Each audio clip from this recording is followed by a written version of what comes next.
Hello, good afternoon. જય સ્વામિનારાયણ વિદ્યાર્થીઓને. Good afternoon good sir. Afternoon sir.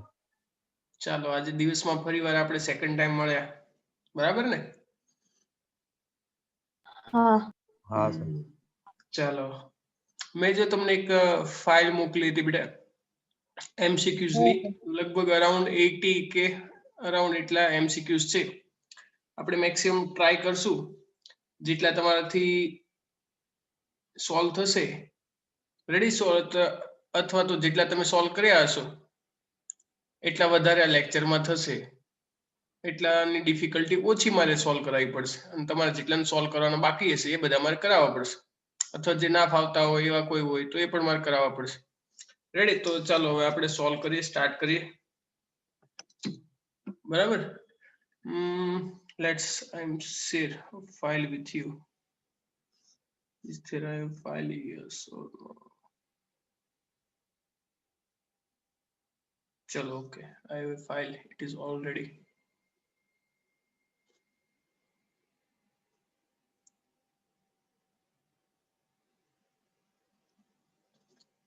Is it visible?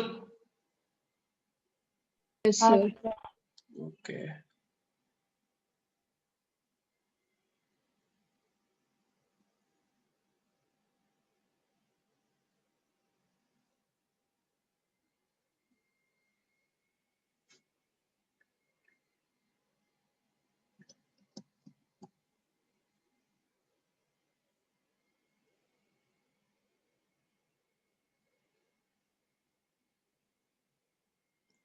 Okay, which chapter is this? ये कौन सा chapter है वो तो पता है ना आपको? हाँ. कौन सा? तेरमो. न्यूक्लियस, है ना? हाँ. चलो तो फिर स्टार्ट करते हैं सॉल्व करना. कोई भी कुछ डाउट है वगैरह कुछ भी है तो मुझे तुरंत ही पूछ लीजिए, ऐसे शर्माएंगे मत के चलो भाई हम कैसे सॉल्व करेंगे, क्या करना है. ओके, चलो फर्स्ट, પરમાણુમાંનું ન્યુક્લિયસ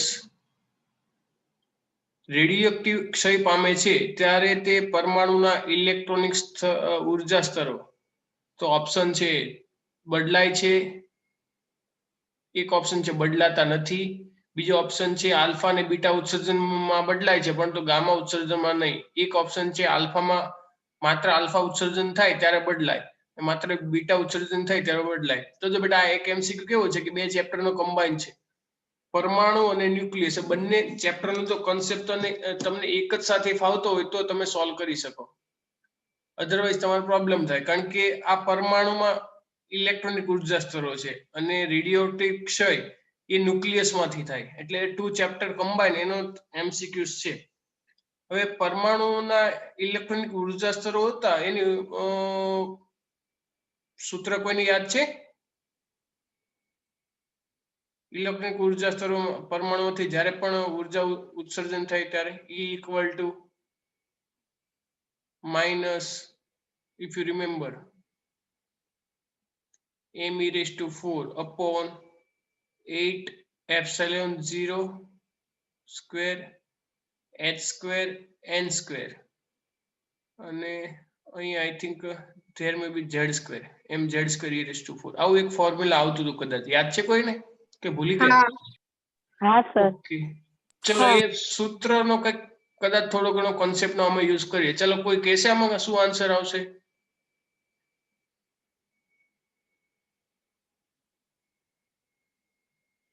હેલો,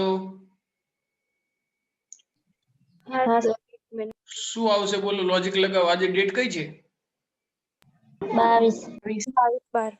ઓકે, 22/12/20 ને ટાઈમ 1:30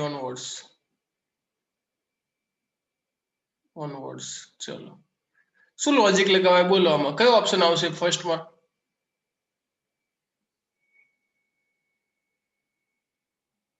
સાંભળો છો કે નહીં સાંભળતા? हाँ सर. ઓકે, ના આવડે તો બોલવાનું સર નથી આવડતું. મૂલ્યમાં ન્યુક્લિયર વીજભાર શું આવશે? બી આવે. બી. ચલો, કઈ રીતે બી? એક ઓપ્શન કોઈ કે સિલેક્ટ કર્યો, ચલો બી, પણ હાવ? ચલો કેવી રીતે? ઈ ના સૂત્રમાં ઝેડ છે તો એ વિદ્યુત ભાર છે, તો આલ્ફા નું ઉત્સર્જન થાય તો વિદ્યુત ભાર ના બદલાય, એવું જ હતું. જો ત્યારે ના ગેમા નું ઉત્સર્જન થાય ત્યારે વિદ્યુત ભાર ના બદલાય, પણ આલ્ફા અને બીટા નું ઉત્સર્જન થાય ત્યારે વિદ્યુત ભાર બદલાય. ચલો કરેક્ટ, સાચી વાત છે. જો આ ઇલેક્ટ્રોનિક ઉર્જા સ્તરની ફોર્મ્યુલા છે, આપણને ખબર જ છે કે ચલો ફોર્મ્યુલા છે. એ સૂત્રમાં જો ઝેડ આવે છે, હવે તમને ખબર છે કે ન્યુક્લિયસ માંથી આલ્ફા બીટા કે ગામા ક્ષય થાય તો આલ્ફા બીટાના ક્ષય વખતે પરમાણુ ક્રમાંક પરમાણુ ભારકમાં ચેન્જ થાય, તમને યાદ હશે આલ્ફા અને બીટામાં. પણ ગામા એક એવું વસ્તુ છે કે માત્ર એ એક પ્રકારના ફોટોન છે કે ત્યારે કોઈ પણ પ્રકારની ઉર્જા સ્તરમાં ફેરફાર ના થાય. રેડી? એટલે બી ઓપ્શન ઇઝ કરેક્ટ કે આલ્ફા અને બીટાનું ઉત્સર્જન થાય તો આપણને ખબર છે Z and N will change. ખ્યાલ આવી ગયો? But no change when gamma emitted or gamma emission. English એટલું લખીશ તો ચાલશે ને? તમને વાંધો નહીં કશું? હા. ઓકે, કારણ કે આમ થાય તમે કોમ્પિટિટિવ સેક્શન ભણો છો, કોમ્પિટિશન ના આવે, કોમ્પિટિટિવ આવે.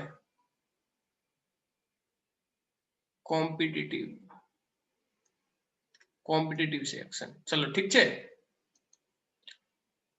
ચલો first one is okay or no? Okay ચલો. સેકન્ડ વન ઇઝ ન્યુક્લિયર રિએક્ટરમાં વિખંડન પ્રક્રિયા દરમિયાન ઉદ્ભવેલા ન્યુટ્રોન્સને ધીમા પાડવા માટે મોડરેટર્સનો ઉપયોગ થાય છે. ઓકે, વી નો, વેરી વેલ. જેઓ હલકા ન્યુક્લિયસો ધરાવતા હોય છે, હા મોડરેટર એ હલકા હોય છે, બહુ હેવી ના હોય.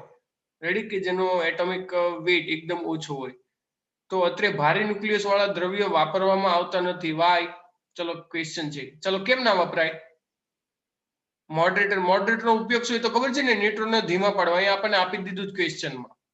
રેડી? આ ફર્સ્ટ લાઈન આખી જ ઇન્ફોર્મેટિવ છે, એમાં આપણે ક્વેશ્ચન જોડે કોઈ એવો રિલેશન નથી. રેડી? ખાલી તમે એટલું જ વાપરીને કરી દો ને કે મોડરેટર ની અંદર શા માટે હલકા ન્યુક્લિયસો વાપરવામાં આવે છે, તો પણ ચાલે. ઓકે, લેટ્સ ટેલ મી. બોલો, કોઈને ખ્યાલ છે? હા કે ના? હેલો? ના સર. ઓકે, જો બોલતા રહેજો. આ કોમ્પિટિટિવ. સર સી આવે એવું લાગે છે. ચલો સી આવે છે કે ઓપ્શન એવું વિચાર્યો? ચલો સી આવે છે કે નહીં એવો ઓપ્શન છે. ચલો જો એક સૂચના સાંભળજો, આ કોમ્પિટિટિવ લેક્ચરનો લેક્ચર છે. આમાં તમે હા કે ના કઈ નહીં બોલો તો હું લેક્ચર બંધ કરીને મૂકી દઈશ. રેડી? આ ટેક્સ્ટ બુકની થિયરી કોઈ આપણે નહીં ભણતા, આ એક્સ્ટ્રા કરીએ છીએ. અને તમને એવું લાગે કે તમારા સેક્શન નહીં ભણવો, બરાબર છે, તો તમે તમારા સર પાસે, ટીચર પાસે તમે આપી દો, હિતેશ સરને કહી દેજો કોઈ પણ ને કે અમારે આ કોમ્પિટિટિવ લેક્ચર નહીં ભરવો. પણ આમાં તો બધાએ પાર્ટિસિપેટ રહેવાનું. હા આવડે છે, નથી આવડતો તરત જ જવાબ આપવાના. તમારે માઇક ઓન રાખવું તો રાખવાની છૂટ. તમારા આજુબાજુમાં અવાજ ના હોય, અથવા તમારા ઘરમાં સેટ રાખવાનું. તમારે જે લેક્ચર અટેન્ડ કરતા હોય ત્યારે બોલવાનું થાય તો માઇક કન્ટિન્યુઅસ ઓન રાખો તો એ વાંધો ના આવે.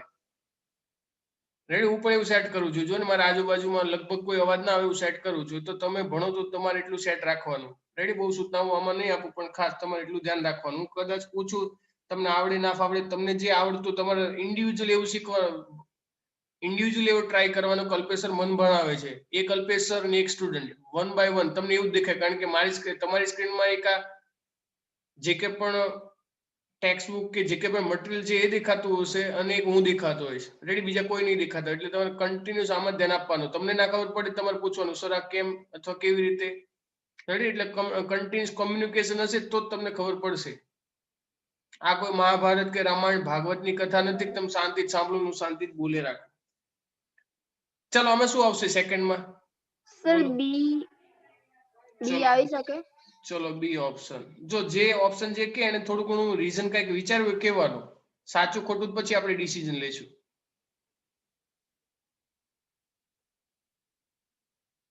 બોલો બીજે કોઈ? બે ઓપ્શન સ્ટુડન્ટે સિલેક્ટ કર્યા છે, આઈધર બી ઓર આઈધર સી.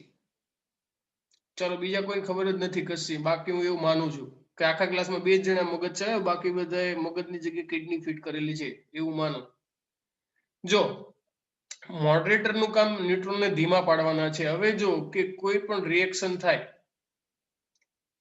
ચલો હેવી ન્યુક્લિયાઈ છે, આ હેવી ન્યુક્લિયાઈ માંથી ધારો કે એની સાથે એક ન્યુટ્રોન આપણે અથડાવ્યો, તો એમાંથી 2 નાના ન્યુક્લિયાઈ બનશે, આના કરતા નાના બનશે બંને ન્યુક્લિયાઈ, અને એની સાથે અમુક ન્યુટ્રોન એમિટ થશે. હવે આ ન્યુટ્રોન પાસે એનર્જી બહુ હશે. હવે આ ન્યુટ્રોન પાસે એનર્જી ખૂબ હોય બેટા, તો હવે મારે એને સ્લો ડાઉન કરવા પડે, નહીં તો આખો બ્લાસ્ટ થઈ જાય.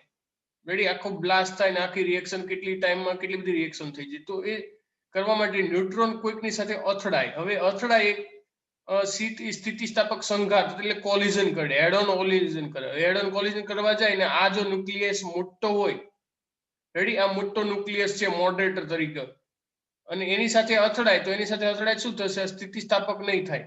રેડી, 11માં જુદા જુદા પ્રકારના અથડામણ તમે ભણી ગયા હતા, સ્થિતિસ્થાપક, અસ્થિતિસ્થાપક. તો બંને એક સરખા હોય ને તો જ એવું પોસિબલ થાય. એનો મતલબ કે ન્યુટ્રોનનું જેટલી ત્રિજ્યા કદ હોય એ સાઈઝ ને એ રીતનું તે લગભગ એના માપના તે મોડરેટર હોવા જોઈએ. એટલા માટે ભારે ન્યુક્લિયસો સાથે જો ન્યુટ્રોન અથડાય તો સ્થિતિસ્થાપક અથડામણ દ્વારા ન્યુટ્રોન ધીમા પાડી શકાતા નથી. એ તો રીબાઉન્સ થાય. મોટો ન્યુક્લિયસ હોય, મોટો ન્યુક્લિયસ, અને એની સાથે ન્યુટ્રોન અથડાય તો એ તો પાછો ફરી જાય એના રસ્તે, ફરી પાછળ, પણ સ્લો ના પડે. પણ સેમ એનર્જી ના હોય તો આ સ્થિર હોય, એની સાથે આમ અથડાય તો થોડી ઉર્જા ને આપી દે, થોડી જ ઉર્જા એની પાસે રહે. આવું થાય. આવું આપણે 11th માં શીખ્યા હતા, જો તમને યાદ હોય થોડું ઘણું. સર બંને એક જ કદના હોવા જોઈએ ને? સેમ સાઈઝ, સેમ રેન્જ ના, એક્ઝેક્ટ સરખા ના હોય, એક્ઝેક્ટ સરખા ના હોય. ઓકે, ખબર પડી? રેન્જ સેમ હોવી જોઈએ. ધારો કે ન્યુટ્રોન ની સાઈઝ એકદમ હોય, ન્યુટ્રોન સાઈઝ ના બીજા કોઈ કણ ના આવે, એટલે ન્યુટ્રોન થી એટલે કે એકદમ હલકા ન્યુક્લિયસ હોય તો ચાલે, કારણ કે એની રેન્જ બહુ એટલી બધી મોટી ના હોય. રેડી, હિલિયમ છે કે બેરિલિયમ છે કે કાર્બન, એ નાની સાઈઝ ના કહેવાય. એ બધા ડ્યુટેરિયમ એ બધા લગભગ નિયરલી સાઈઝ કહેવાય, તો ચાલે. ચલો, ઓકે એટલું? હા. ઓકે, ચલો. ચલો નેક્સ્ટ વન, ત્રીજો. આઇસોબારમાં ખાલી જગ્યા રાશિ સમાન હોય છે. ચલો, આઇસોબારમાં કઈ રાશિ સમાન હોય? ન્યુક્લિયોનની. ન્યુક્લિયોનની સંખ્યા સમાન હોય. Ready, okay. ચલો, ફોર્થ, હાઇડ્રોજન પરમાણુમાં પ્રોટોન અને ન્યુટ્રોનની સંખ્યા. ચલો, આ બધાને આવડવું જોઈએ. 1 0. પ્રોટોન 0. પ્રોટોનની 1 અને ન્યુટ્રોનની 0. ઓકે, હાઇડ્રોજન કયું છે એટલા માટે. રેડી, હાઇડ્રોજન નો સમસ્થાનિક હોત તો આ બદલી જતે. ડ્યુટેરિયમમાં 1 1 થઈ જતે અને ટ્રિશિયમમાં 1 2 થઈ જાય. ચલો, ફિફ્થ, હાઇડ્રોજનના સમસ્થાનિકમાં એક પ્રોટોન અને એક ન્યુટ્રોન હોય છે. ચલો, કયા સમસ્થાનિકમાં આવું હોય? એક પ્રોટોન અને એક ન્યુટ્રોન. 1s2 માં. રેડી, ડ્યુટેરિયમમાં બી આવશે. Okay, good. ચલો, 6 નંબર, પરમાણુ દળોનું ચોકસાઈ ભર્યું માપન ખાલી જગ્યા વડે થાય છે. એના વડે થશે માસ સ્પેક્ટ્રોમીટર. ચાલો, ચલો, પ્રોટોનની ત્રિજ્યા. રેડી, યાદ રાખવાનું. 1.2 ગુણ્યા 10 10 ની -15. મીટરમાં આવ્યું હતું ને ફર્સ્ટ, 1.2 × 10⁻15 મીટર. ચલો, નંબર 8, એક ન્યુક્લિયસની ત્રિજ્યા 1 મિનિટ.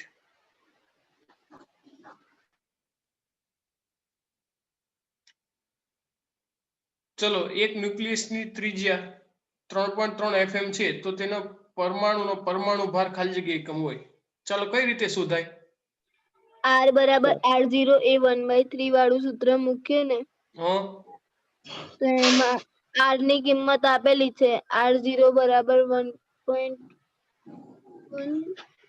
લેવાનું. બોલો બોલો, બરાબર છે. એના પરથી A મળી જાય ને. જો આપણને R આપેલું છે, બરાબર, 3.3 FM. પરમાણુ ભાર શોધવાનો છે, એટલે આપણે શોધવાનું છે એ શોધવાનો છે.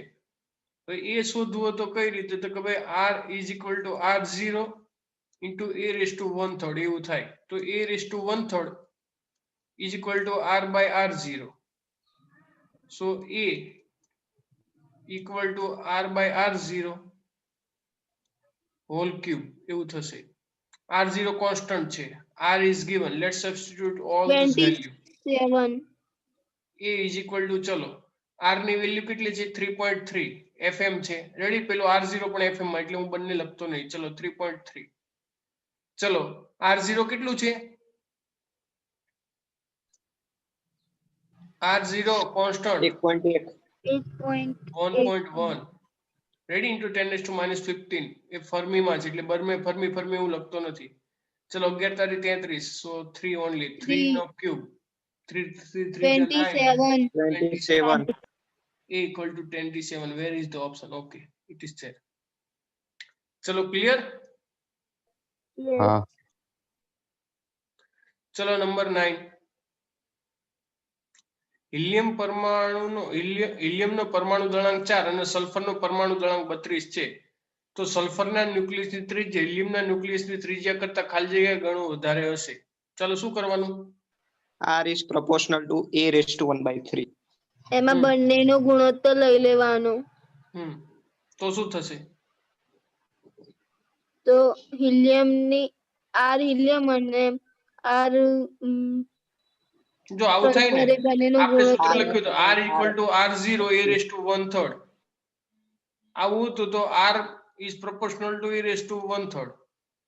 તો બંને માટે લખી દેવાનું. ચલો RH R હિલિયમ અને R sulphur ready is equal to A of helium by A of sulfur 1/3. ચલો સબસ્ટિટ્યુટ ઓલ ધીસ વેલ્યુ બધી વેલ્યુ મૂકી દેવાની. ખબર પડી ને? આ સૂત્ર પરથી મેં બે સૂત્ર બનાવ્યા હિલિયમ માટેનું અને સલ્ફર માટેનું અને બંનેને ગુણોત્તર લઈ લીધો. કે ના ખબર પડી?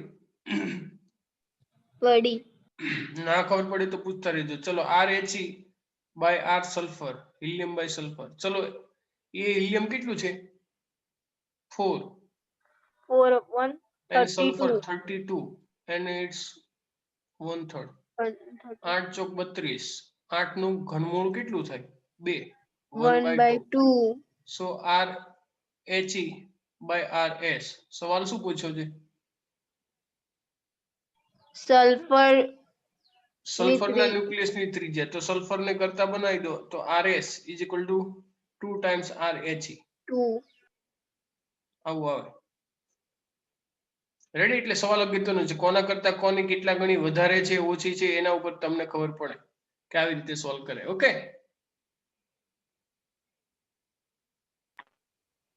ખ્યાલ આવી ગયો ને બેટા? હા हाँ सर चलो अब नेक्स्ट वन नंबर 10 10. चलो कैसे सॉल्व करेंगे बोलो? M by V rho is જો. equal to ન્યુક્લિયસ ની સરેરાશ ત્રિજ્યા 3.3 FM આપેલી છે એવરેજ અને દળ આપણને આપેલું છે. તો ઘનતા શોધો. હવે જો ઘનતા શોધવાની છે રો ઇઝ ઇક્વલ ટુ શું થાય? M by V. હવે ન્યુક્લિયસ નું ટોટલ માસ તો કેટલું થાય એ શોધવું હોય તો કઈ રીતે શોધવાનું? V એનું કદ છે રેડી. તો એનું ટોટલ દળ શોધવું પડે ને કે નંબર ઓફ. તો n into a એવી રીતે દળ શોધી શકાય. એક ન્યુક્લિયન નું દળ કેટલું? તો n ન્યુક્લિયન છે તો એનું દળ કેટલું થાય? V. એટલે શું થશે? 4/3 pi r cube. હવે સરેરાશ ત્રિજ્યા આપેલી છે r રેડી. પરંતુ નંબર ઓફ ન્યુક્લિયન આપણને આપે નથી. તો નંબર ઓફ ન્યુક્લિયન શોધવા હોય તો કઈ રીતે શોધી શકાય? તો વી નો r is equal to r0 a raised to 1/3. આના ઉપરથી a મળી જાય ready. So a is equal to r by r0 અને ઘનમૂળ છે એટલે આ સાઈડ ઘન થઈ જશે. r is how much? 3.3 and r0 1.1 fm માં છે બધી જ વસ્તુ એનો ક્યુબ. એટલે હમણાં જ કર્યું હતું. કેટલું આવ્યું હતું આપણે? 27. એની નંબર ઓફ એ 27 આવે. ચલો હવે આમાં સબસ્ટિટ્યુટ કરી દે all this value ready. And number of nucleon કેટલા છે? 27 અને બધાનું માસ રેડી. બધાનું એટોમિક માસ કેટલું થશે? નંબર ઓફ વેવ હતા એનું માસ કેટલું થશે તો મળી જાય. Number of nucleon into a u કેટલું થશે? 1.0088 યુ. યુના ફોર્મમાં માસ આપેલું છે આપણને. એન્ડ હિયર 4/3 सर pi 1.66 हाँ ને r નો ક્યુબ રેડી. 3 r આપણને આપ્યું છે ને રેડિયસ 3.3 FM એટલે 3.3 into 10⁻⁻15 ને હોલ રેસ ટુ ક્યુબ. ચલો બધી જ વેલ્યુ સબસ્ટિટ્યુટ કરવાની અને u ની વેલ્યુ સબસ્ટિટ્યુટ કરી દેવાની. u ની વેલ્યુ આપણે સબસ્ટિટ્યુટ કરી દઈએ તો કેટલી છે 1.6 into 10⁻27. ચલો ખબર પડી બધાને શું કરવાનું? આ શું છે ખબર છે ને? આ તો YouTube ની લિંક છે. પછી અમુક કે છે આ ન બોલાયા છે. ચલો ઓકે, તમે વેલ્યુ સબસ્ટિટ્યુટ કરી દો એટલે તમને વેલ્યુ મળી જશે. કેલ્ક્યુલેશન કરી જોજો તમે કે મારે કરાવવી પડશે કેલ્ક્યુલેશન. હેલો, મારે કેલ્ક્યુલેશન કરાવવી પડશે તમે જાતે કરશો? સર ચાલો સર બોલો. આપણે એવું ભણ્યા હતા ને કે ન્યુક્લિયસ ની જે ઘનતા હોય તેના દળાંક પર આધારિત નથી, તો આમાં 27 વડે કેમ ગુણ્યા? એ તો ન્યુક્લિયન ની સંખ્યા આપણે લીધી હતી ને, કેટલા ન્યુક્લિયન ની સંખ્યા છે.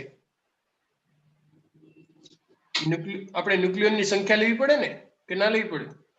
હા, કઈ ગયું આપણું? ન્યુક્લિયન ની સંખ્યા લેવી પડે કે કેટલા ન્યુક્લિયન નું કુલ દળ લેવાનું છે. દળના છેદમાં કદ. કદ તો આપણને એના પરથી મળી જાય. રેડી? હવે એ ન્યુક્લિયન નું દળ કેટલું? તો કે જેટલા ન્યુક્લિયન ની સંખ્યા હોય એને ગુણે 1 યુ કરવું પડે. તો નંબર ઓફ કેટલા છે? તો કે આમાં એટલા છે. ધારો કે હાઇડ્રોજનમાં હોય તો હાઇડ્રોજનમાં એક જ યુ હોય તો એક જ પ્રોટોન જેટલું દળ થાય. અને યુરેનિયમ લઈ લે તો યુરેનિયમમાં 234, 235 કે 238. રેડી? એટલા યુ જેટલું તો એનું દળ એટલા જેટલું થાય. ઉપરની સાઈડ દળ છે. શું છે? દળ.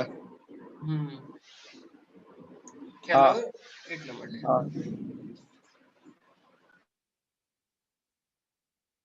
ચલો now next one 11.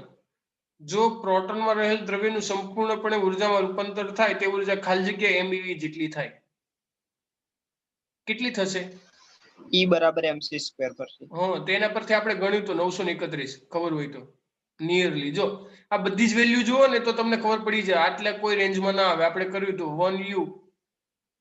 1U is equal two કેટલું હતું માસ? 1 નિયરલી 67 કે 66 into 10⁻27 કિલોગ્રામ એટલું હતું ઇન્ટુ c² એટલે 9 into 10⁻16. આ જે મળે એ શેમાં થશે? આન્સર શેમાં આવશે? MeV માં ના, જૂલમાં આવશે. આ જૂલમાં આવશે અને મેગા ઇલેક્ટ્રોન વોલ્ટમાં ફેરવવાનું છે. એ તો ફેરવતા ફાવશે એટલે તમે સોલ્વ કરજો, આવી જશે. ના ખબર પડે તો મારા જૂના આપણો જ્યારે થિયરી પોર્શન ચલાવે ને એ લેક્ચર જોઈ લેજો, એમાં મેં કાઉન્ટ કરેલી છે એનર્જી. આ જૂલમાં છે, જૂલને મેગા ઇલેક્ટ્રોન વોલ્ટમાં ફેરવી દેવાનું. ચલો clear?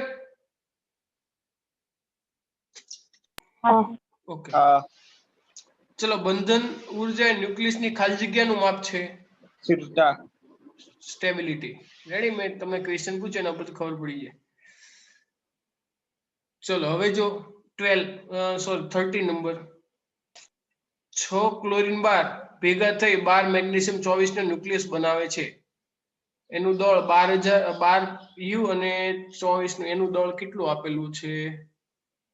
I have to change the page.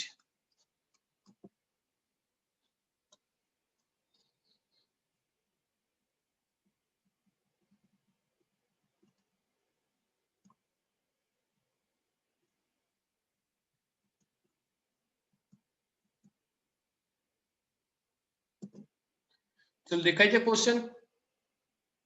Is it visible or no?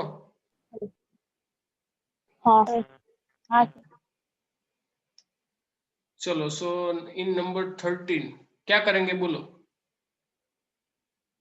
Delta M. તો કઈ રીતે શોધાય? આ પ્રક્રિયા શક્ય છે કે નહીં? ચલો કઈ રીતે શું કરીએ તો આપણને ખબર પડે it is possible or not? આ પ્રોસેસ પોસિબલ છે કે નહીં કેવી રીતે ખબર પડે? કયું કયું આપેલું છે ખબર છે ને? ચલો 6C12 રેડી? એનું માસ કેટલું છે? 12U, 12.00000 U. રેડી? અને બીજો આપણને એટમ કયો આપ્યો છે? 12 એલ્યુમિનિયમ 24. એ આપેલું છે અને એનું માસ આપણને જો અહીંયા આપેલું છે 23.985042 છે. હવે આ પ્રક્રિયા શક્ય છે કે નહીં તો માસ ડિફેક્ટ પરથી ખબર પડે અને એનું રીઝન પણ આપવાનું છે કે શું કામ. તો માસ ડિફેક્ટ શોધવી હોય તો delta M is equal to શું થાય, શું થશે? પ્રક્રિયકોનું શરૂઆતમાં આપણી પાસે જે પ્રક્રિયકો છે એમાંથી નિપજ થાય એ બાદ કરવાની. પ્રક્રિયક કેટલા છે કે 2 કાર્બન ભેગા થાય છે 2 times mass of 6C12 minus નિપજ શું છે તો એનું માસ રેડી માસ ઓફ કોણ માસ 12 એલ્યુમિનિયમ 24 એ માસ માઇનસ કરવાનો. જો પોઝિટિવ આવે તો શક્ય છે, નેગેટિવ આવે તો શક્ય નથી. રેડી તો 2 ટાઈમ્સ આનું માસ કેટલું છે 12 માઇનસ 23 પોઈન્ટ. જો ઓબ્વિયસ છે કેવું આવે પોઝિટિવ જ આવશે કારણ કે 12 દુ 24 થયા. 24 માઇનસ 23.9850 યુ ના ફોર્મમાં છે. Ready that is positive. Ready positive value કઈક આવશે. રેડી પોઝિટિવ છે એટલે શક્ય છે. ખ્યાલ આવી ગયો? કારણ કે દોલક શક્તિ કેવી છે ધન.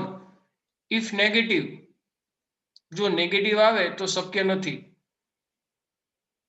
એ શક્ય કેવી રીતે નથી તો આપમેળે શક્ય નથી. ઘણી બધી વાર બહારથી ઉર્જા કેવું આપીને આપણે શક્ય કરાવી શકીએ. રેડી એટલે આમાં ઓપ્શન શું આવશે? હા દળક શક્તિ ધન છે એટલા માટે. ચલો ક્લિયર? આવડી ગયા? હા સર આવડશે. હા સર. ચલો નેક્સ્ટ. જો ન્યુક્લિયસના ન્યુક્લિયોન દીઠ દ્રવ્યમાન શક્તિ વધુ હોય તો તેમાંથી ન્યુક્લિયનને છૂટા પાડવા માટે ખાલી જગ્યા ઉર્જા વધારે આપવી પડે. ક્વેશ્ચન ફરીથી રિપીટ કરું છું. જે ન્યુક્લિયસના ન્યુક્લિયોન દીઠ દ્રવ્યમાન શક્તિ વધુ હોય, રેડી દળક શક્તિ વધુ હોય, બીજી વાત કહીએ તો તેમાંથી ન્યુક્લિયનને છૂટા પાડવા માટે કઈ ઉર્જા વધારે આપવી પડે? ચલો એ વિચારો. થિયોરિટિકલ ક્વેશ્ચન છે. બંધન ઉર્જા જેટલી. કેમ? કારણ કે આપણે એની બંધન ઉર્જા હશે એટલી જો એને ઉર્જા આપીશું તો એ છૂટો પડી જશે ન્યુક્લિયોન. એટલે કેટલી આપવી પડશે? બંધન ઉર્જાથી વધારે, ઓછી કે એના જેટલી? એના જેટલી. એના જેટલી જ. રેડી મેં તમને જે થિયરી પોર્શન ચલાવ્યું ત્યારે કહ્યું હતું કે ન્યુક્લિયનમાં છૂટા પાડવા પડે. બંધન ઉર્જા એ જ શું દર્શાવે છે કે એટલા ઉર્જાથી જકડાયેલા છે એટલી ઉર્જા આપી દો એટલે છૂટા પડી જાય. એટલે અહીં લખ્યું છે કે ન્યુક્લિયરને છૂટા પાડવા માટે તો કે એની બંધન ઉર્જા જેટલી ઉર્જા આપવી પડે એટલે છૂટા પડી જાય. ચલો next 15. Z is equal to 2 and A is equal to 4 અને ન્યુક્લિયરની દળક શક્તિ 0.04 U છે તો તે ન્યુક્લિયન દીઠ બંધન ઉર્જા શોધો. ચાલો શું કરાય? ન્યુક્લિયન દીઠ બંધન ઉર્જા શોધવા માટે શું કરવાનું? બોલો શું કરશો ન્યુક્લિયન દીઠ બંધન ઉર્જા શોધવા માટે? આવડે છે કે નહીં આવડતું? Delta MC square. Z is equal to 2 and A is equal to 4 આ આપેલું છે. Ready and delta M 0.04 U. એક મિનિટ 0.04 U આટલી આપેલી છે. ઓકે તો ન્યુક્લિયન દીઠ બંધન ઉર્જા. ન્યુક્લિયન દીઠ બંધન ઉર્જાનું સૂત્ર તમને યાદ હશે EBN. EBN is equal to EB બંધન ઉર્જા પર ન્યુક્લિયનની સંખ્યા. હવે ન્યુક્લિયનની સંખ્યા તો 4 થઈ ગઈ તો બંધન ઉર્જા શોધવી પડે. હવે બંધન ઉર્જા શોધવીએ તો બંધન ઉર્જા EB એટલે શું થાય? Delta M into C square એવું થાય. ડેલ્ટા M કેટલું છે? 0.04 UC સ્ક્વેર. હવે 1 UC સ્ક્વેર ઇક્વલ ટુ આપણને ખબર છે કેટલા થાય? 931 એપ્રોક્સિમેટલી 931. રેડી અને આન્સર આપણને આવશે MEV માં. કેટલું થાય જુઓ તો 931 ગુણ્યા 0.04 એ જે આવે એના ભાગ્યા 4 કરવાના તો EBN મળી જશે. કેલ્ક્યુલેટર છે બધા પાસે? કે વિડિયો ઓન કરાવીને જો. હા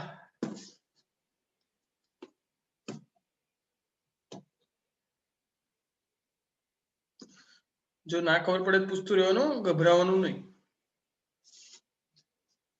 કેટલું આવે બોલો જલ્દી. 9.31 મેગા ઇલેક્ટ્રોન વોલ્ટ. આ કેટલું આવ્યું? આ તમારે લખવું પડશે ને અહીંયા. આ કેટલું આવ્યું MeV? 37.24. ઓકે, સો 37.24 ભાગ્યા 4 31. 9.31. C option is there. Ready ને? હમ.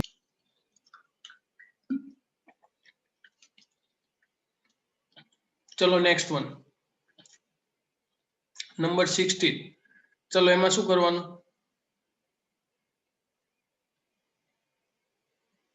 બોલો.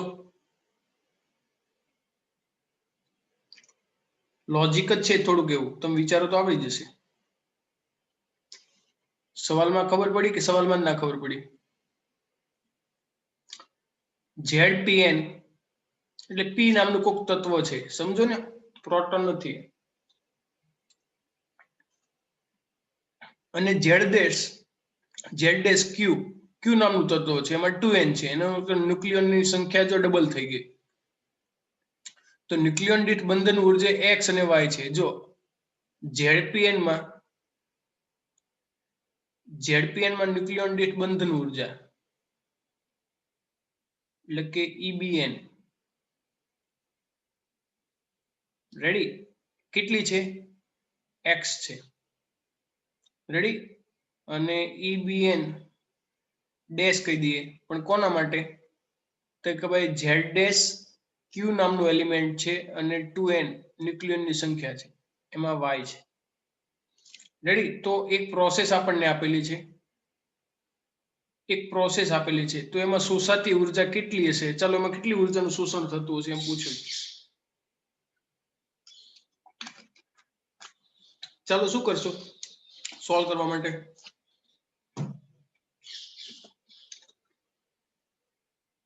જો આપણે પ્રોસેસ લખીએ, ZPN plus ZPN which gives Z' Q element and 2N. હવે જો આમાં ઉર્જા કેટલી મુક્ત થાય છે બંધન ઉર્જા? તો કે ભાઈ X. આમાં પણ કેટલી થાય છે? X. રેડી? તો આ બંનેનો સરવાળો કરીએ તો કેટલો થાય? 2X. રેડી? 2X. અને ન્યુક્લિયોન દીઠ આપણે કરીએ તો આપણે કેટલી મળે? 2NX. એટલી ઉર્જા થાય. રેડી? આમાં X જેટલી ઉર્જા. રેડી? ન્યુક્લિયોન દીઠ બંધન ઉર્જા છે. અને આમાં પણ ન્યુક્લિયોન દીઠ, પણ આમાં જો શરૂઆતમાં પ્રોસેસમાં જો બંને ZPN plus ZPN જ છે તો એની બંધન ઉર્જા X, આની પણ X, પણ એ 2X કુલ ઉર્જા થઈ. હવે ન્યુક્લિયોન દીઠ હતી એ તો, પણ કુલ સંખ્યા કુલ ઉર્જા ગણવી હોય તો ગુણ્યા N કરી દેવું પડે મારે. આ લેફ્ટ હેન્ડ સાઈડ થયું. રેડી? હવે રાઈટ હેન્ડ સાઈડ કેટલું થશે? આ લેફ્ટ હેન્ડ સાઈડ ઓકે. ચલો આની બંધન ઉર્જા કેટલી છે? આપણને આપેલી છે પ્રોસેસમાં Y આપેલી છે. રેડી? Y અને એના ન્યુક્લિયોનની એની બંધન ઉર્જા Y થશે અને એના ન્યુક્લિયોનની સંખ્યા છે 2N. So that is 2NY એટલી થઈ 2XN. હવે આ બંને ઉર્જા જુઓ, આ 2XN અને આ 2NY. આ ઉર્જા શેની છે? 2XN ઉર્જા શેની છે? પ્રક્રિયકની ઉર્જા. અને આ ઉર્જા કઈ છે? નિપજની ઉર્જા. કેટલી શોષાઈ હશે? સવાલમાં એવું છે ને, કેટલી શોષણ થઈ હશે? શોષણ કેટલી થઈ? તો નિપજમાંથી તમે પ્રક્રિયક બાદ કરો એટલી થાય. યાદ રાખજો, શોષાયેલી ઉર્જા ઇઝ ઇક્વલ ટુ નિપજની ઉર્જા માઇનસ પ્રક્રિયકની ઉર્જા. બરાબર છે? નિપજની ઉર્જા કેટલી છે? 2NY. અને પ્રક્રિયકની કેટલી છે? 2NX. હવે કે છે ઓપ્શન? Option C. ચલો ખબર પડી બધાને કઈ રીતે શોધવાનું?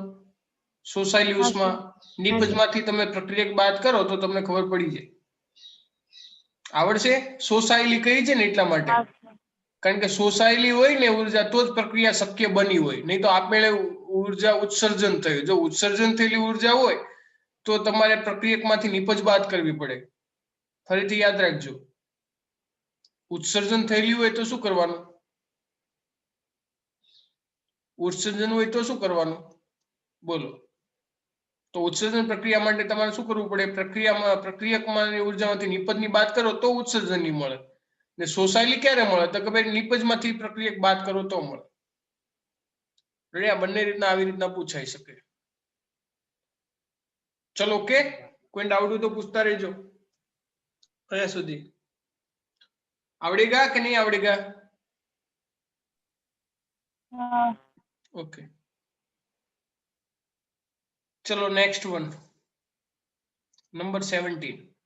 ઓક્સિજનના સમસ્થાનિક O817 નું દળ MO છે, જેમાં પ્રોટોનનું દળ MP, ન્યુટ્રોનનું દળ Mn છે. તો સમસ્થાનિકની બંધન ઉર્જા કેટલી થશે? ચલો એના સમસ્થાનિકની બંધન ઉર્જા શોધવી હોય તો શું શોધવું પડે? ડેલ્ટા એમ પરથી. ડેલ્ટા એમ માટે શું કરવાનું આપણે? ZMP plus A minus ZMN minus nucleus નું દળ. તો એના પરથી આપણને શું મળે? જો આ આઇસોટોપ છે ઓક્સિજનનો, રેડી? નહીં તો આઇસોટોપ ના હોય, ઓરિજિનલ હોય તો 8O16 થાય. એનું દળ MO છે, પ્રોટોન દળ MP છે, ન્યુટ્રોન દળ Mn છે. તો સમસ્થાનિકની બંધન ઉર્જા કેટલી? રેડી? એટલે એનો જે કંઈ પણ આઇસોટોપ છે એની ઉર્જા આપણને જે આપ્યું છે, મતલબમાં આની બંધન ઉર્જા કેટલી? બંધન ઉર્જા શોધવી હોય તો આપણે શું શોધવું પડે? Delta M. Yes or no? Delta M into C square કરો તો આપણને બંધન ઉર્જા મળે ને. તો ડેલ્ટા એમ કઈ રીતે શોધાય? દળ ક્ષતિ કેવી રીતે મળે? તો કે ભાઈ એમાં રહેલા પ્રોટોન પ્લસ ન્યુટ્રોન ની સંખ્યાનું દળ. ચલો તો આ પ્રક્રિયામાં પ્રોટોન કેટલા છે? Z mass of proton plus N mass of neutron minus original જે હોય ઓરિજિનલ નું દળ MO, એ બાદ કરો તો આપણને દળ ક્ષતિ મળે. અને એ દળ ક્ષતિ ગુણ્યા સી સ્ક્વેર કરો તો આપણને બંધન ઉર્જા મળે, EB. તો ચાલો Z આમાં 8 માસ ઓફ પ્રોટોન આપણને MP આપ્યું છે, પ્લસ ન્યુટ્રોન ની સંખ્યા 17 માઇનસ 8 થશે ને? કેટલી થશે? 9 ને? ન્યુટ્રોન ખબર પડે ને અહીંથી કઈ રીતે મળે? Hello, neutron is equal to શું થાય? A minus Z. એ કેટલા છે? 17 માઇનસ 8 તો કેટલા થાય? 9. આવું નહીં ભૂલી જવાનું, એટલે મેં 9 લખ્યા. અને એનું માસ ઓફ ન્યુટ્રોન આપેલું છે minus MO into C square. આવી રીતે મળે. જો આવું કઈ આપ્યું છે બંધન ઉર્જા માટે? યસ. ચલો જો સી આપેલું છે ને? હેલો, આવડશે ને બેટું? હા સર. ચલો अब નંબર 18. એક ન્યુક્લિયર પ્રક્રિયામાં પ્રોટોનનો નાશ કરવા માટે વપરાતી ઉર્જા 3724 મેગા ઇલેક્ટ્રોન વોલ્ટ છે.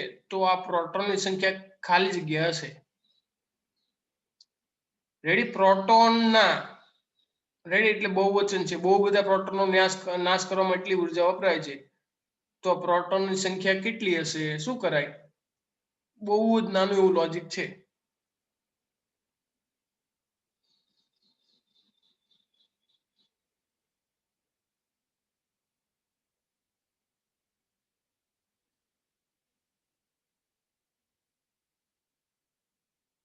બોલો બોલો.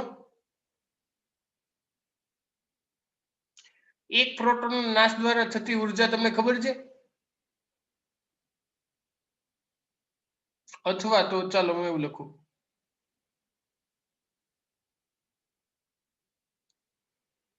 931 MeV થી એક પ્રોટોન થી એક પ્રોટોનની ઉર્જા હોય. રેડી? તો આપણી પાસે કેટલી છે? 3724 MeV. તો એના માટે સપોઝ કે n જેટલા છે કે જે આપણને ખબર નથી. તો n ઇઝ ઇક્વલ ટુ શું થઈ જાય? 3724 બાય 931. MeV જતા રહેશે ને? ખબર પડી ને? તો કેટલું થાય જો તો? 4. ચલો તો 4. n is equal two 4. આવડશે આવો નાનું નાનું? આ તો ખબર છે ને, આ થિયોરિટિકલ છે કે 931 MeV હોય તો એક પ્રોટોનની ઉર્જા છે એને ઇક્વિવેલન્ટ ટુ. રેડી? અથવા તો એનાથી ઇક્વિવેલન્ટ કરી દો તોય ચાલે. એટલા ઇક્વિવેલન્ટ એક પ્રોટોનની ઉર્જા. તો આટલાને અનુરૂપ કેટલી ઉર્જા? હજી હમણાં જ એક આપણે આવો એક MCQ કર્યો હતો. ચલો નંબર 19. 1 મિનિટ હા, પેજ થોડું ઉપર કરી દો.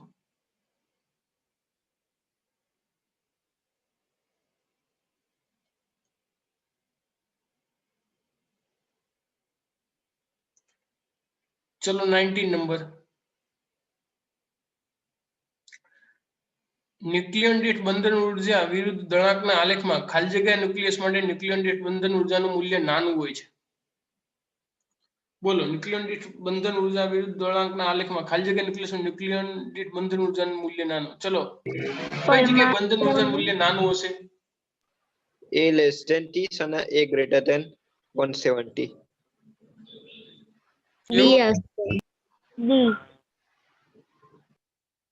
હા, ડી ને? હા. નેક્સ્ટ, ન્યુક્લિયસના વિસ્તારમાં પ્રોટોન અને ન્યુટ્રોન એકબીજા સાથે જકડાઈ રહેવાનું કારણ? ન્યુક્લિયર બળ. ન્યુક્લિયર બળ. ઓકે.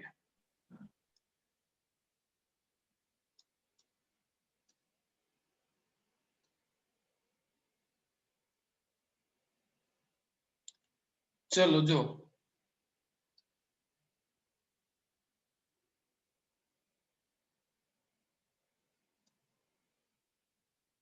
એકવીસમો આયા ને? કયો આયા? 21. ન્યુક્લિયર બળો ખાલી જગ્યા છે. માત્ર આપેલ પ્રોટોન ત્રણેય. વચ્ચે, ન્યુટ્રોન વચ્ચે, પ્રોટોન ન્યુટ્રોન વચ્ચે. બોલો, આપેલ ત્રણેય.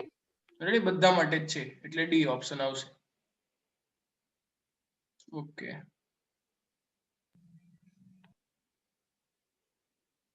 ચલો નંબર 22. રેડિએક્ટિવ તત્વનો વિભંજન દર ખાલી જગ્યા હોય છે. Theoretical question. અવિભાજિત ન્યુક્લિયસની સંખ્યાના સમપ્રમાણમાં.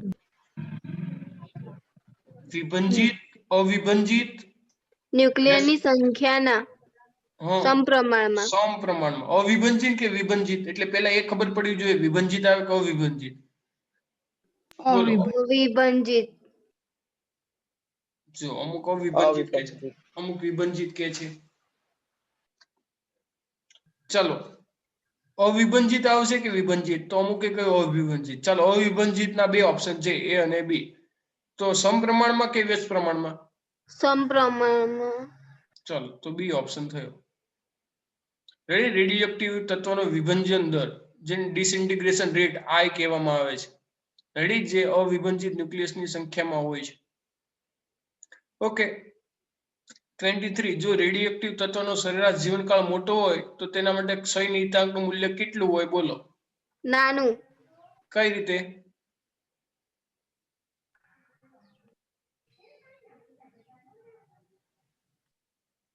તો ઇઝ ઇન્વર્સલી પ્રોપોર્શનલ ટુ લેમ્ડા. યાદ છે ને?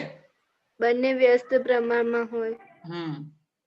એનો મતલબ કે સરેરાશ જીવનકાળ મોટો હોય, ટો મોટો હોય, તો લેમ્ડા કેવું હોય? ક્ષય નિયતાંક કેવો હોય? નાનું. નાનો. Okay. Next 24. n equal to n0 e raised to minus lambda t આલેખનો ઢાળ કેવો હોય? અથવા ઢાળની માઇનસ કિંમત લેમ્ડા. કેટલી? Minus lambda. કેવી રીતે? બંને બાજુ log લઈ લેવાનો, એમાં અને પછી y બરાબર mx plus c વડે Yes. સરખાઈ દેવાનું, એમાં m બરાબર માઇનસ લેમ્ડા આવે. બરાબર છે. જો આ સૂત્રમાં તમે બંને સાઈડ log લઈ લો ને તો થઈ જાય log of n ને log of n0 plus log of minus lambda into t. ખબર પડી કે માં લખવું પડશે? કેમેસ્ટ્રીમાં આવે છે. આ બસ ચાલ, બહુ સારું.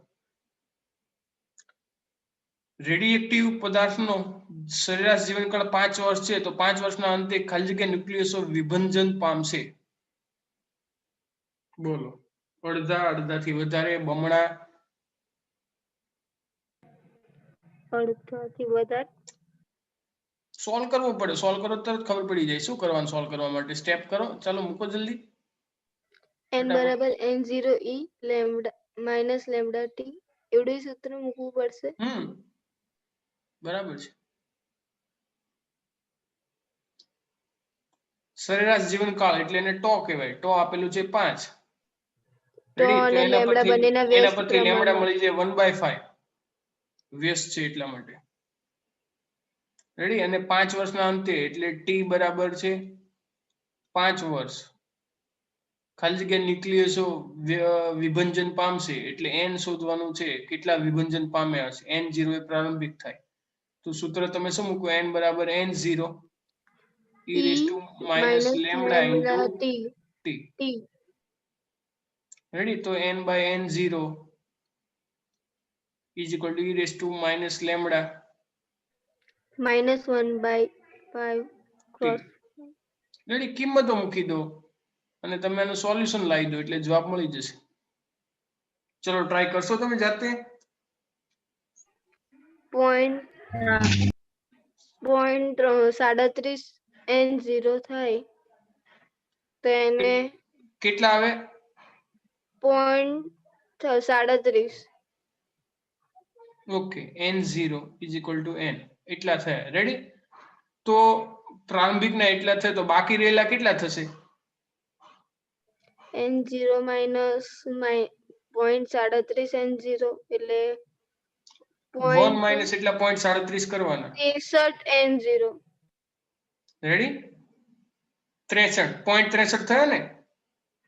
હા, બાકી ન્યુક્લિયસો એટલે અડધા કરતા વધારે. રેડી. તો બાકી ન્યુક્લિયસો કેટલા થશે? 1 માઇનસ 0.37 એટલે કેટલા થશે? 0.63. રેડી. તો અડધા કરતા વધારે 0.63 એટલે કેટલું થયું? અડધાથી વધારે આ આવશે. ઠીક છે. ઓકે, ચલો નેક્સ્ટ 26. 3/4 સેકન્ડ જેટલા સમયમાં ટાઈમ આપ્યો છે 3/4 સેકન્ડ. એક રેડિયોએક્ટિવ તત્વનો 3/4 ભાગ વિભંજન પામે છે તો આ તત્વનો અર્ધાયુષ સમય કેટલો થાય? ચલો અર્ધાયુષ સમય શોધવાનો છે. કયું સૂત્ર વાપરવાનું? વિભંજન વાળું. હા, પણ વાપરવાનું કરશો શું? પણ બોલો. નોટબુક, ડાયરી બધું પેન તૈયાર લઈને લઈ જાવ તો થઈ જાય. ટી આપેલો છે. T is given 3/4 second. Ready. વિભંજન થતો ભાગ 3/4 આપેલો છે. n by n0 3/4 is given. તો અર્ધાયુષ સમય ટો 1/2 શોધવાનો છે. તો મેં એક ગ્રાફ કરાવ્યો ને, તમે એક ગ્રાફમાં મેં તમને શોર્ટકટ આપ્યું હતું, યાદ હોય તો. n by n0 is equal to 1/2 raised to n, કે જ્યાં n બરાબર આપેલો સમય એના છેદમાં અર્ધાયુષ સમય. આવું સૂત્ર મેં કરાવ્યું હતું. જો તમને યાદ હોય ને તો ગ્રાફમાં એક્સ્ટ્રા ગ્રાફ પરથી મેં કહ્યું તો આવું સૂત્ર તમે કરો ને, જ્યાં n બરાબર આપેલો સમય ને છેદમાં અર્ધાયુષ સમય, એટલે એવું થાય 1/2 raised to n એટલે આપેલો સમય 3/4 છે. રેડી. 3/4 અપોન અર્ધાયુષ સમય કે જે આપણે શોધવાનો છે. ટો 1/2 એ આપણે શોધવાનો છે. અને n by n0 ચલો બધી કિંમતો મૂકવાની તો ટો 1/2 મળી જાય કે ના મળી જાય? મળી જાય. શોધશો કે મારે કરાવવું પડશે? શોધી નાખીશું. બધી વસ્તુ જો n by n0 આપેલું છે. રેડી. n by n0 આપેલું છે 1/2, ટો 1/2 ખાલી શોધવાનું છે. ડન. તો તમે do by self. By self. Ready? એટલું તો જાતે કરવાનું. આવડશે ને એટલી ગણતરી કરતા? હા તો સારું. જો આ મેં શોર્ટકટ કહ્યું છે. રેડી? આવા કોઈ પણ આવે ત્યારે કઈ રીતે યાદ કરવાનું, તો આવી રીતે તમે શોર્ટકટલી તમે સોલ્વ કરી શકો. રેડી? આવી રીતે શોર્ટકટ તમે સોલ્વ કરો તો થઈ જાય. અને તમારે બીજી રીતે સોલ્વ કરવું હોય તો તમારે લાંબા લાંબા બધા સૂત્ર મૂકવાના અને એના પરથી પણ કરવું હોય તો એ પરથી પણ થઈ જાય. રેડી? તમે પહેલું સૂત્ર મૂકી દો કે n is equal to n0 e raised to minus lambda into t. Ready? Lambda ની કિંમત મૂકો. t લેમ્બડા એટલે 0.693 by tau 1/2 એ મૂકો.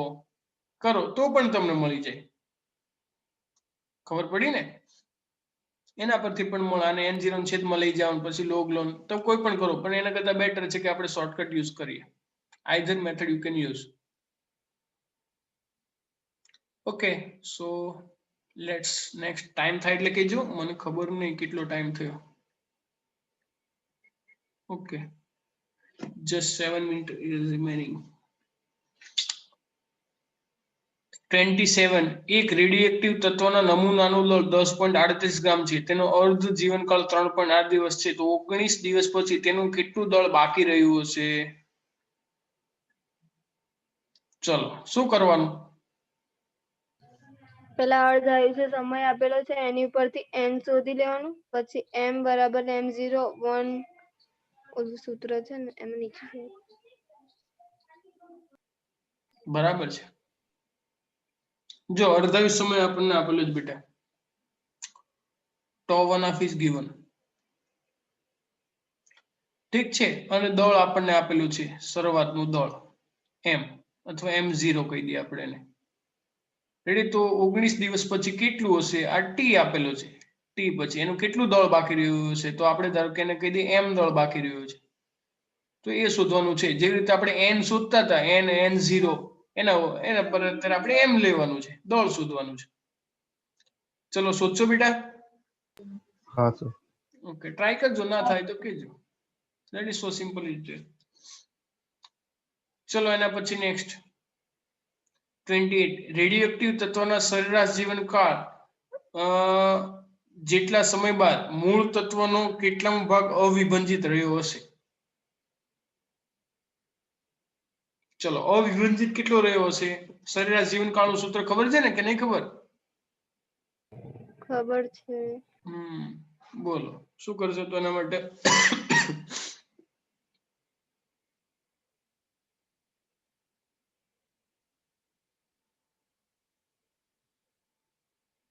બોલો બોલો.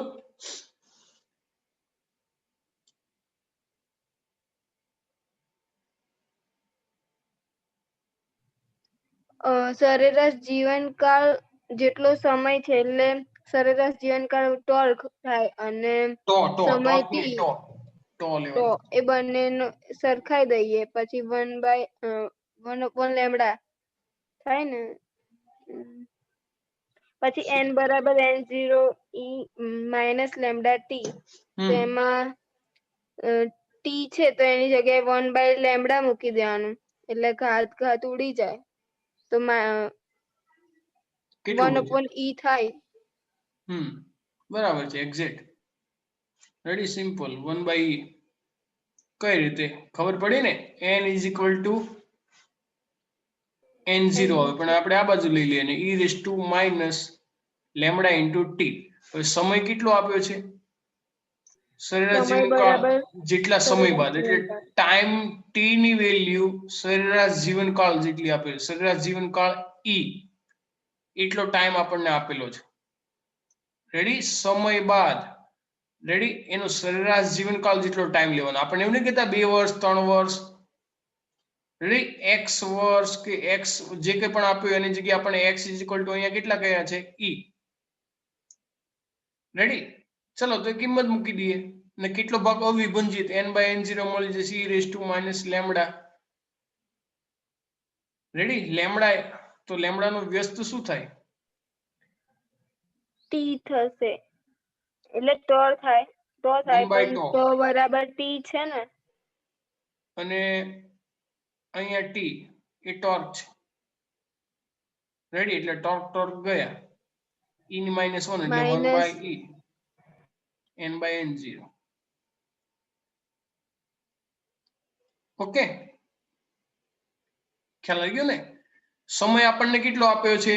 સરેરાશ જીવનકાળ જેટલો. સરેરાશ જીવનકાળ એને આપણે e વડે દર્શાવીએ તો આપણે એ કિંમતો બધી મૂકી દીધી. ચલો, આવડશે બેટા? સિમ્પલ છે. અને ચલો